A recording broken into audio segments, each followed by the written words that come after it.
Investors in Nigeria's Treasury bills market are currently meeting unmet demand from Thursday's T-bills auction, where the Debt Management Office offered 44.23 billion naira across the standard tenors. Bosun Obembe, team lead at Axis Bank, joins me to discuss market sentiment in Nigeria's fixed income and FX markets. Bosun, thank you so much. Pleasure to have you on the show, and great to have you in the studio with us after such a long time. Let's talk about the results of the NTB auction yesterday. Let's start there. And are we seeing significant market movement in the secondary market today?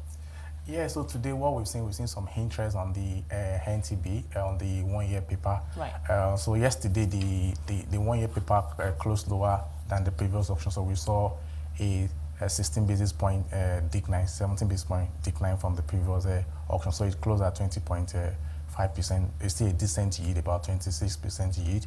And luckily, there was a FAC payment yesterday, which boosted the system liquidity. So we've seen some interest on the NTB, but because of the volume on offer, so it was just about 44 billion on offer yesterday in total across the standard tenor. So DMU just sold about, I think about 32 on the long end. So, you know, given the FAC inflow that came in and the volume that was so there is a little that could be offered. So we're not seeing so much offer, but we have a lot of interest from customers. Right.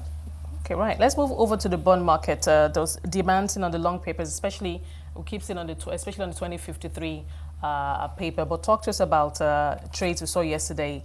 And I remember you did include in your note that due to only a few trades were concluded due to wide bid ask spread. Talk to us about that. So what we've seen on the bond space is we've seen that the DMO has started coming down on yield. So we've seen a retracement. So what we've seen most of the client doing is to actually focus on the long end. So they're trying to lock in this higher yield, so that for all this 2053. And if you look at the 2053, the long end, they are not on the calendar. So we just got a revised calendar today. The auction was meant to be starting on Monday, but because of the public holiday, so it's been moved to the upper week. So we've seen a lot of interest on the long end because of the investor want to lock in the higher yield, because the expectation is this high yield is not going to be something that will be for a very long time. Maybe in the next maybe 2 to 3 years, everything will reverse and then we'll go back to the normal yield curve. I mean, I know that with the government borrowing more, especially on the domestic side of the market, investors are asking for higher yields, and it's always begged that question: for how long? In terms of a resistance point, especially for the issue itself, the DMO. I mean, the federal government through the DMO, and trying that balancing act of, okay, how much can we afford? How much headroom is there for rates to go up versus how much investors are willing to accommodate? But what do you see? How do you see this playing out in the short to medium term? I think what we've seen is the DMO and the central bank, they've been working together in alignment. So you see whenever there's an uptick in maybe the MPR, you see the yield curve following the same. But in recent time, I think maybe what DMO has been looking at is looking at the debt service cost of this higher yield. So we've not been seeing that uptick, and the DMO has not been looking to actually borrow a lot. Like yesterday at the NTB auction, the subscription was over 900%.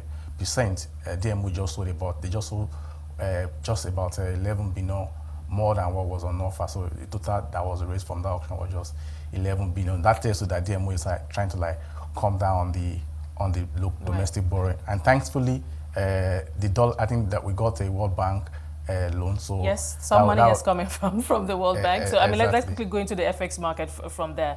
I mean, we saw some weakening, and there weren't too many trades. Well, talk to us about, I know it's still forces of demand and supply, but where does that leave the naira in terms of short to medium term trading band? So on the FX, so what we've seen because of the system liquidity, which if you look at it, starting the week, it was in the repo. So because of the lack of system liquidity, we don't have so much fund in the system, the tightening stance of the CBN. So that has affected the customers' ability to actually buy dollars. So you need naira to buy dollars, and if you want to borrow from bank, you're going to borrow at a higher rate. So that costs a lot of we have a lot of supply, but customer actually asking for lower rates. So that's why even today we've been seeing offers around 1470 to 1475.